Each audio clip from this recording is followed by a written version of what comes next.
oh, I'm sorry. I know you said you had to work, but it's just so hard. No, you go ahead and work. You work. I'm going to just handle things by myself. I'm just at home and I know things are hard and I know I want you to live your life. Just don't worry about me. I'll be okay. I'll be okay. You just keep doing what you need to do. I'll be okay. Today, we're going to talk about the abuser's playbook. As a psychiatrist, I've worked with tons of survivors of toxic and abusive relationships. These are people who will either enter cycles of relationships that are not healthy or toxic for them. These are also people who have abusive parents, siblings, co-workers, bosses, boyfriends, girlfriends. But as a psychiatrist, I've also worked with people who are sociopaths, narcissists, etc. And so in working with both groups of people, what I've sort of figured out is a pattern of behavior that in the case of working with a sociopath, we want to sort of help people understand what they're doing so that they can hopefully fix it and then engage in healthier relationships. And in the case of victims, we want to sort of clue you in to the strategies that the enemy uses. So today what I'd like to do is go through a sequence of steps that abusers will often engage in, usually subconsciously, that tend to get people sort of stuck in a toxic relationship. Now, the other really interesting thing about this is that these techniques are so subtle and so devious that oftentimes people who are the victims of these things don't even realize it. And y'all may sort of know this, right? You will look at your friend who's now in this relationship, this romantic relationship, where you're kind of like, hey, I don't think that that person is good for you. But they insist, oh no, everything will work out. Like this person, sure, like no one's perfect, but this person like really has my best interests at heart. And you're kind of wondering like, why can't they see what this person is doing to you? And if you're unlucky, you may have sort of found yourself in those situations where you were in a relationship for a year or two, or in a work environment for a year or two, and you didn't realize how bad things are. And so by going through these things in detail, hopefully we can sort of help you understand how these techniques will even make the victim blind to their usage. And if y'all find yourselves frequently in positions where people are sort of taking advantage of you, you're not able to set boundaries, or more importantly, like you're not able to like set limits with people and stick to them, highly recommend y'all check out our coaching program because we work a lot on building EQ skills, helping you sort of be stable and secure in who you are, as well as help you with things like setting boundaries and effective communication. So let's start off with the first stage, which is assessment. So this is when someone, we're sort of talking from the abuser's perspective, is trying to figure out, okay, who can I engage in a relationship with that will tolerate or let me get away with the things that I usually like to do? So I don't know if this kind of makes sense, but like people who are abusive, bosses, girlfriends, boyfriends, parents, whatever, will usually assess people to see who is vulnerable enough so that I can use the techniques that I want to get what I want out of them. And they'll perform some very, very simple tests. And this usually involves violating your boundaries with love. So this is what's kind of interesting, right? So as a human being, when I have my boundaries violated, the emotional energy that is being sent my way will heavily shape my response to it. So if someone steals from me out of malice, right? If there's just a person who's like, hey, I dislike you, I'm jealous of you, if they send me a lot of negative energy and steal from me, then my brain is not confused at all, right? My brain is like, hey, this person empathically is sending negative energy my way. They're malicious, they're jealous, they want to hurt me, and they are engaging in a bad behavior. So that sort of works out really easily. And then I sort of say, okay, I'm not dealing with this person at all. So abusers figure this out. So that's why what they do is violate your boundaries, but with love or with affection. Now, what does this look like? This looks like things like, oh yeah, like I know you said you don't like being touched, but you're so beautiful, I just can't keep my hands off of you. I know you said that you have a lot of work to do today, but I just couldn't stop thinking about you. I'm so infatuated. I'm so intoxicated. They really put the toxic in intoxicated. What they'll do is they'll send you some kind of positive or flattering emotional energy combined with a boundary violation. This is how they are assessing, okay, is this person willing to compromise their boundaries? Can I get away with something if I send them the right kind of energy? So can they take advantage of you in some way or the other? So this is kind of the first stage. Now, oftentimes we have our own vulnerabilities. So maybe we feel a little bit insecure. We want to be loved. We want to be cherished. We all want romantic relationships with people who can't keep their hands off of us, right? This is what like media shows us. These stories of like, you know, really powerful loves that will transcend cultural boundaries and all this kind of stuff. And then you'll have these weird scenes where people are like fighting with each other and then they start kissing. So even if we have some vulnerability of insecurity, or we have some vision, or we have some media conditioning of like what love looks like, and someone sends us that kind of positive, larger than life energy, we are oftentimes willing to compromise our boundaries. Now, the second thing about this is that, like I said earlier, you know, if someone sends you negative emotional energy that you empathically pick up on and they violate your boundaries, you're going to have nothing to do with them. And if someone sends you like positive emotional energy and does something nice for you, then like that's pretty easy too. You're welcome to have them in your life. But this is what's so interesting, is that when someone sends us positive emotional energy, but behaviors that are compromising towards us, it confuses our brain. It adds a gigantic question mark when we are trying to assess them. And this question mark will become really important later. This is why people don't realize they're the victims of abuse, because the abuser is sending them mixed signals. I'm sending you actions and behaviors that are toxic, but emotional energy that is the opposite. So this then leads to the second phase, which is testing. So in the first phase, they're trying to figure out fundamentally, is this person willing to compromise for the right reasons? And if the answer is yes, they move on to the second phase of testing. And now that becomes, okay, this person is willing to compromise, but what are all of the other reasons that they are willing to compromise? They know you're willing to compromise if they're super nice or loving to you, but can they figure out all of the other vulnerabilities that you have that will lead you to compromising yourself and opening yourself to controlling and manipulative behavior? So here's what's really interesting about this phase, and this is what also, you know, confuses people a lot. In this phase, they will oftentimes do things that will upset you, and then they will apologize. So I want y'all to understand what this is, because this is really important, okay? And this is what testing is. So if I do something nasty to you, does an apology fix it? Because if I can apologize, which oftentimes seems like a green flag, right? Oh, someone hurt me in some way and they're apologizing, this means they are a good person. But when you are dealing with someone who is manipulative and abusive, the apology becomes a tool. Can I do something bad to you and apologize, and then will you let me get away with it? So they'll almost do this very, very like subconsciously calculating thing where they will escalate. They'll do something nasty to you. Which one warrants an apology? And can an apology allow them to get away with their bad behavior? So this is exactly what they're going to do. They're going to violate your boundaries. They'll apologize. And then what you'll find is over time, we'll get to this in a second, they will start to escalate the ways in which they violate your boundaries. So what this looks like very classically is, you know, an abuser will maybe get physically abusive or emotionally abusive or say really nasty things. And then they'll kind of turn around and they'll say, I'm so sorry. You don't deserve that. Please give me another chance. I love you. I'm a flawed person. Sometimes when I drink too much, I lose control of myself. I promise I'm going to change. But really what they're doing is assessing whether the apology is sufficient to correct the bad behavior. And if the answer is yes, then they can continue exerting the bad behavior on you and continue apologizing, right? So I've literally seen this.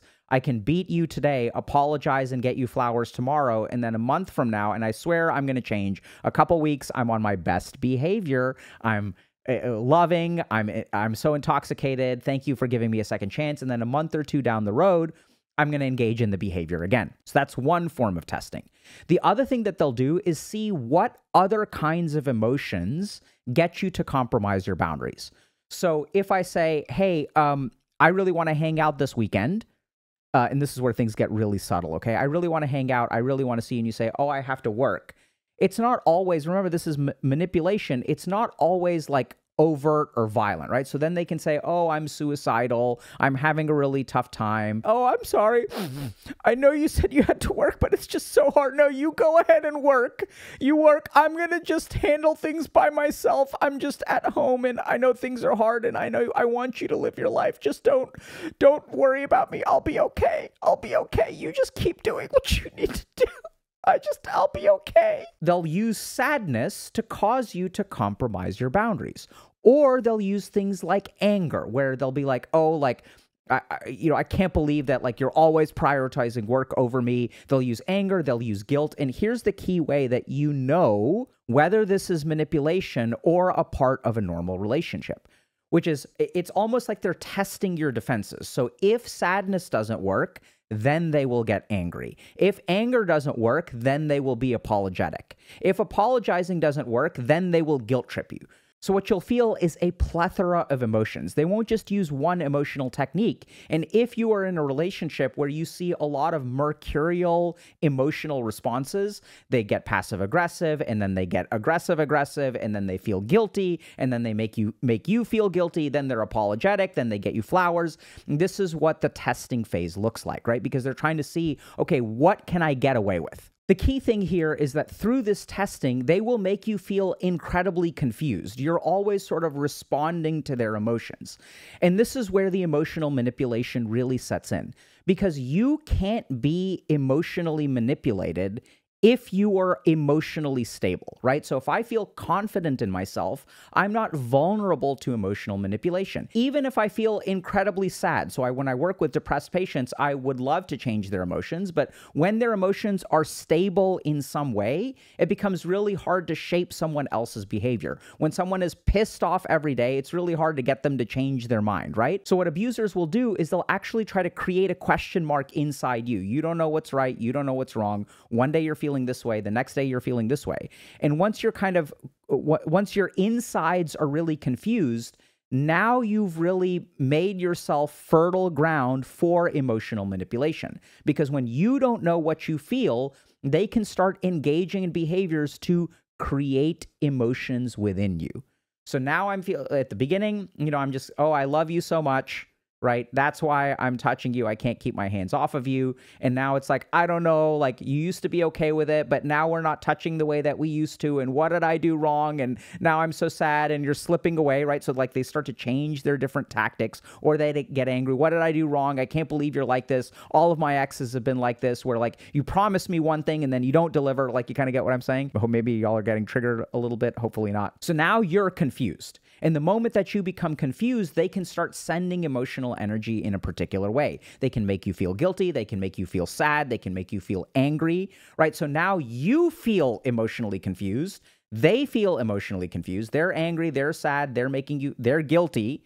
And then you are also getting angry, sad, and guilty. Now you're really confused. You have no compass. And so this is kind of the next stage, where now you're ripe for emotional manipulation, because they can evoke emotions within you. Once they can evoke emotions within you, then we enter sort of stage 4, which is making you responsible for their emotional state and their behavior. So stage 4 is kind of the absolution of responsibility on your part. So what this kind of looks like is now y'all are kind of empathically tied, where they feel angry and then you feel guilty, right?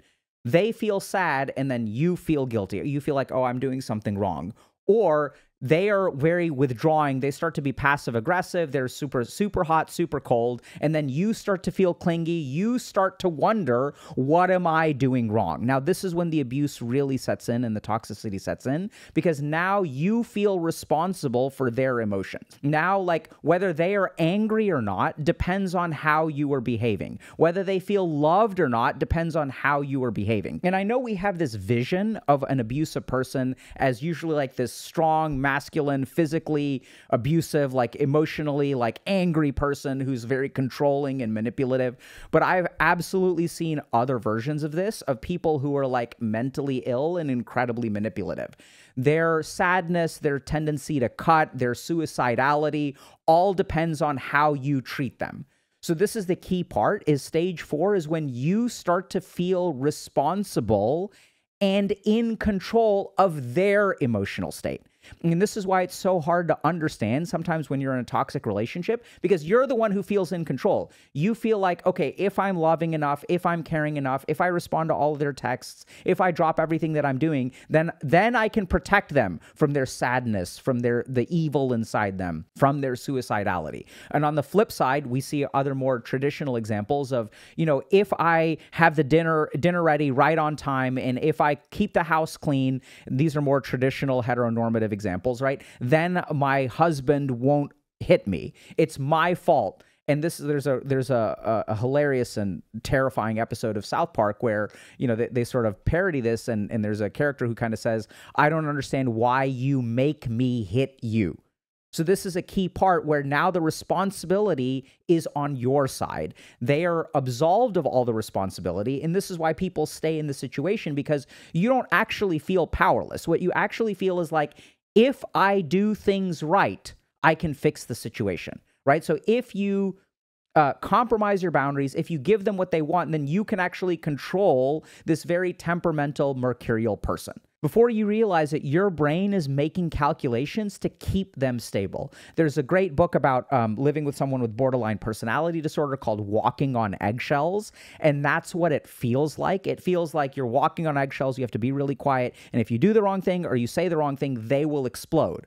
But their explosion is not their responsibility to emotionally manage. It suddenly becomes your responsibility to prevent their explosions. And now you're squarely ensnared in the relationship, and it becomes incredibly hard to leave. Because as you try to leave, they will engage once again in all of this emotional manipulation. If you try to leave, they'll give you the cold shoulder. And this is what you'll see, is you'll see a variety of emotional techniques. If you say, hey, I don't know if this relationship is working for me anymore, maybe they'll get angry and they'll say, oh yeah, I knew you were going to give up. I talked to you about this. I told you, I didn't think you had it in you to stay. Now that things get a little bit challenging, and now that I'm having some difficulty, you want to leave. So they'll get angry with you. They'll feel guilty. Maybe they'll start crying. Maybe they'll start getting you flowers. Maybe they'll say, oh, I'm going to start going to therapy. And maybe they will even go to therapy.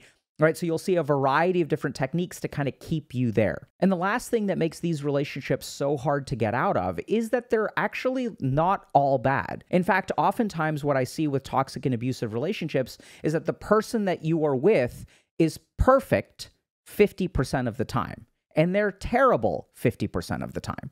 Right, so a great example of this is, I've had several patients who have parents who have substance use disorders, addicted to heroin, addicted to alcohol.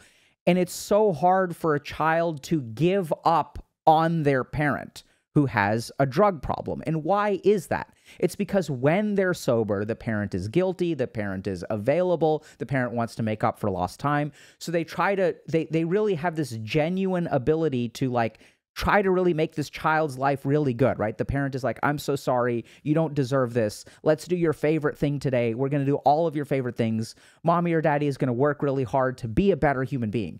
And if you're a child and you have an abusive parent, when your parent says that to you, and they're authentic, by the way, they're not lying about that, you're like, oh my God, this parent is there. They're inside there, right?